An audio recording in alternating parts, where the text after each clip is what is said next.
Hi all, healthy paneer butter masala చూసేద్దామా. నేను ఇక్కడ ప్యాన్లో బటర్ ఇంకా ఆయిల్ యాడ్ చేసుకున్నాను. ఇప్పుడు 1 ఆనియన్ ఇంకా 2 టొమాటోస్ చాప్ చేసుకొని మంచిగా కుక్ చేసుకోవాలి.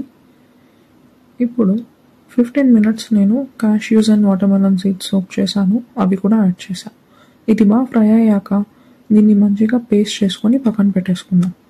ఇప్పుడు అదే ప్యాన్లోకి మరి కొంచెం బటర్ ఇంకా ఆయిల్ యాడ్ చేసుకొని ఇక్కడ చూపించే పౌడర్స్ పసుపు, కారం, జీరా పౌడర్, ధనియా పౌడర్ యాడ్ చేసుకొని ఆయిల్ సపరేట్ అయ్యేంత వరకు మంచిగా కుక్ చేసుకుందాం.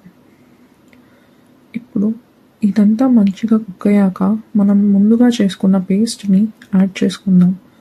అలాగే ఇందులోకి జింజర్ గార్లిక్ పేస్ట్, సాల్ట్ ఇంకా గరం మసాలా యాడ్ చేసుకొని ఒక 5 to 10 మినిట్స్ దీన్ని బాగా కుక్ చేసుకుందాం. ఇప్పుడు కుక్ చేసుకున్న తర్వాత వాటర్ కన్సిస్టెన్సీ చెక్ చేసుకొని లిడ్తో క్లోజ్ చేసి మళ్ళీ 5 మినిట్స్ కుక్ చేసుకోవాలి. ఇప్పుడు షుగర్ ఇంకా పనీర్ యాడ్ చేసుకుందాం.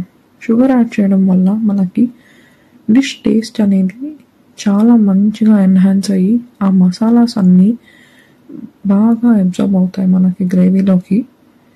ఇప్పుడు ఫైనల్గా ఫ్రెష్ క్రీమ్ని అలానే ఫ్రెష్గా చాప్ చేసుకున్న కొరియాండర్, కొత్తిమీర అండ్ హ్యాండ్లో మంచిగా రబ్ చేసుకున్న కసూరి మేతి యాడ్ చేసుకోవాలి. అంతే, మన డిష్ రెడీ. మీకు నా డిష్ నచ్చితే నా వీడియో లైక్ చేసి నా ఛానల్ని సబ్స్క్రైబ్ చేసుకోండి.